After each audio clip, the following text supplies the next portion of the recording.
बिस्मिल्लाहिर्रहमानिर्रहीम। This is Malik Sufiyan और ये हमारा चैनल है केमिस्ट्री मूवमेंट। और आज हम डिस्कस करने वाले हैं रेडियो एक्टिव। हमारा टॉपिक है बीएससी केमिस्ट्री के हवाले से। तो रेडियो एक्टिव के बारे में जानने से पहले ज़रूरी है कि रेडियो एक्टिव का जो बेस है, उसकी जो बेसिक है, उसके बारे में हमें पता चल जाए। तो आइए हम डिस्कस करते हैं। न्यूक्लियर स्टेबिलिटी हमारे पास टॉपिक है उसकी बेस का। तो जैसा कि हम जानते हैं कि आपके पास एक एटम में इलेक्ट्रॉन, प्रोटॉन और न्यूट्रॉन पाए जाते हैं। ये हमारे पास एटॉमिक, सब एटॉमिक ये पार्टिकल्स होते हैं।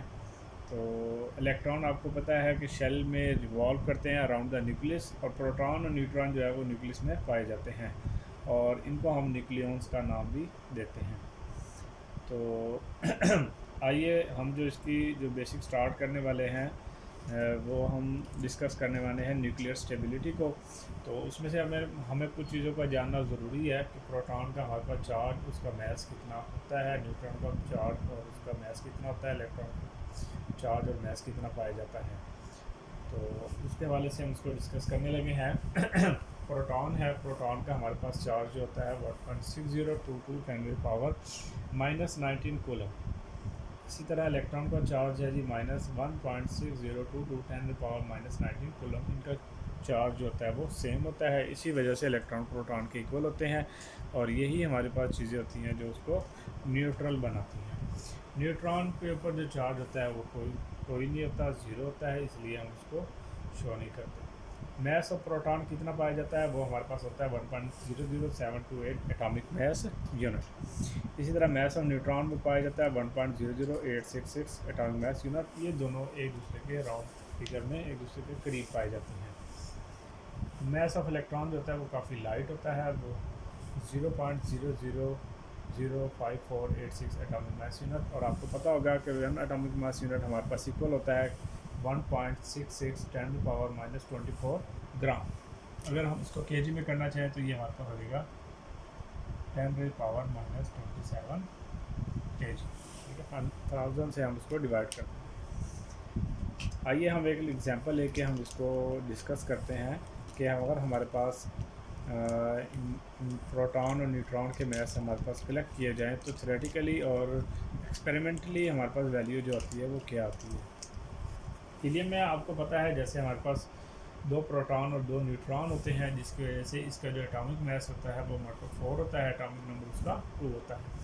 तो इसमें 2 प्रोटॉन पाए जाते हैं, तो 2 हमारे पास इसके 2 इसके ये आ जाएगा। और प्रोटॉन का हमने मैस पढ़ा था 1.00728, और इसको अगर हम कैलकुलेट करेंगे तो वैल्यू आ जाएगी 2.0146।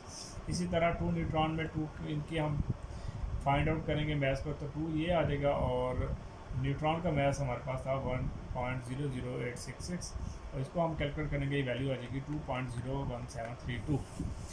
अगर हम इनको कैलकुलेट करते हैं, प्लस करते हैं, वैल्यू हमारे पास आ जाती है 4.03188 एटॉमिक मैस यूनिट हमारे पास वैल्यू आ जाएगी। और ये हमारे पास थ्योरेटिकल वैल्यू आती है, कैलकुलेशन से आती है। एक्चुअल में जो ऑब्जर्व आती है, एक्सपेरिमेंटली वैल्यू जो आती है वो आती है 4.00150। अब थ्योरेटिकली हमारे पास जो मैस आ रहा है, जो हम कैलकुलेट कर रहे हैं, वो हमारे पास इतना आ रहा है, जो कि यही आना चाहिए। अगर हम जो हमारी कैलकुलेशंस हैं उसके मुताबिक यही आना चाहिए, लेकिन एक्चुअल में ऑब्जर्व हमारे पास मैस आ रहा है 4.00150। वो डिफरेंस कितना आ रहा है, वो 0.03038 एटॉमिक मैस यूनिट। तो ये जो डिफरेंस है थ्योरेटिकल और ऑब्जर्व मैस में, या थ्योरेटिकल और एक्चुअल मैस में, तो इसको हम लोग नाम देते हैं मास डिफेक्ट। अब क्वेश्चन यहाँ पर ये अराइज होता है कि ये मास डिफेक्ट, ये जो आ रहा है इतना एटॉमिक मैस यूनिट, ये गया कहाँ पर है। तो आइए उसको जानने के लिए हमारे पास एक इक्वेशन है, आइंस्टाइन की इक्वेशन आपने पढ़ी होगी, आइंस्टाइन लॉ पढ़ा होगा, energy is equal to mc²। ठीक है, कि एनर्जी आपके पास मैस में कन्वर्ट हो जाती है, या मैस कन्वर्ट हो जाता है एनर्जी में। आइए उसको थोड़ा सा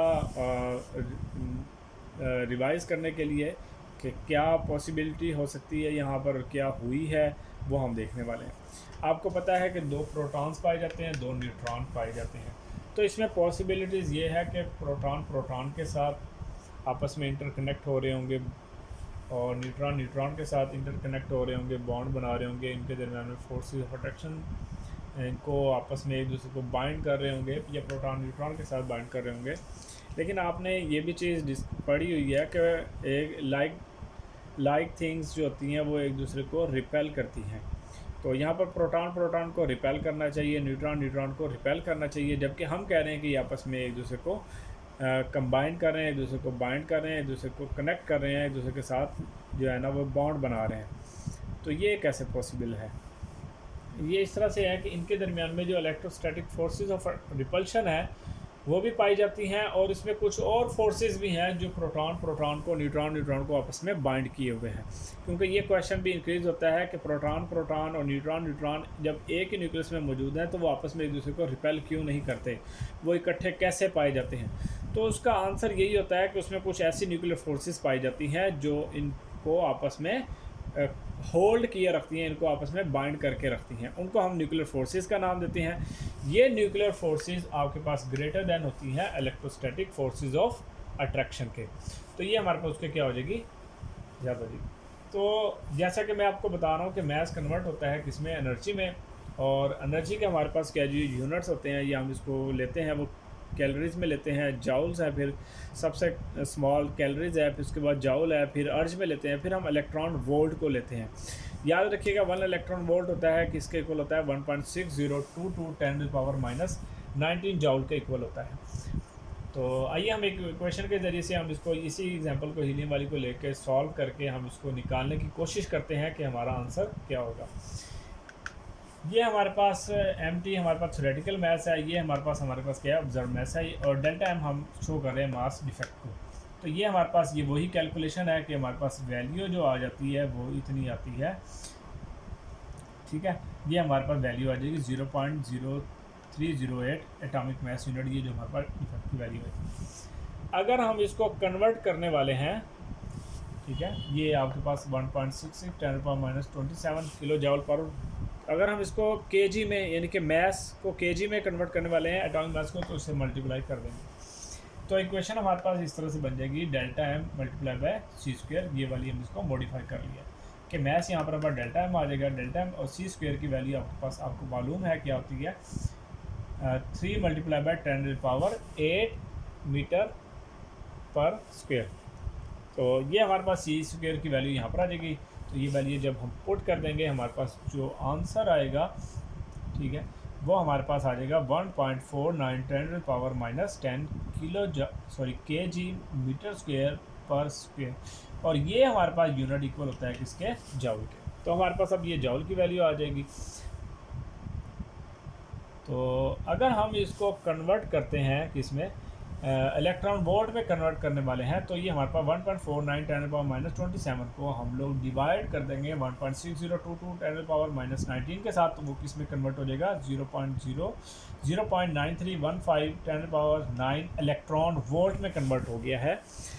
अगर हम इसको 10⁻9 से 10⁻6 में ले आते हैं और इस पॉइंट को हम यहाँ पर ले आते हैं, तो ये हमारे पास वैल्यू जाएगी 931.5 10⁻6। ये जो 10⁻3 है ये हमारे पास किसके इक्वल हो जाएगी, मिलियन इलेक्ट्रॉन वोल्ट के इक्वल हो जाएगी, ठीक है। अगर हम इसको डेल्टा M मल्टीप्लाई बाय 931.5 ये हमारे पास इलेक्ट्रॉन वोल्ट था। ये जो 10⁻6 वाली वैल्यू आ जाएगी ये हो जाएगी फिर मिलियन इलेक्ट्रॉन वोल्ट, ठीक है। इसको हम लोग निकाल देंगे तो ये वैल्यू हमारे पास हो जाएगी delta M multiply by 931.5 million electron volt. ये हमारे पास इक्वेशन बन जाएगी ये वाली। तो इसको हम जब सॉल्व करते हैं तो ये हमारे पास डेल्टा M की वैल्यू ये मौजूद है 0.03038 मल्टीप्लाई बाय 931, ठीक है, 0.5। ये हम 10⁻6 लगा रहे हैं, ये गलती कर रहे हैं, यहाँ पर ये वैल्यू नहीं आएगी, ठीक है। हमारे पास जो आंसर आ जाएगा वो आ जाएगा 28.29897 मिलियन इलेक्ट्रॉन, ठीक है।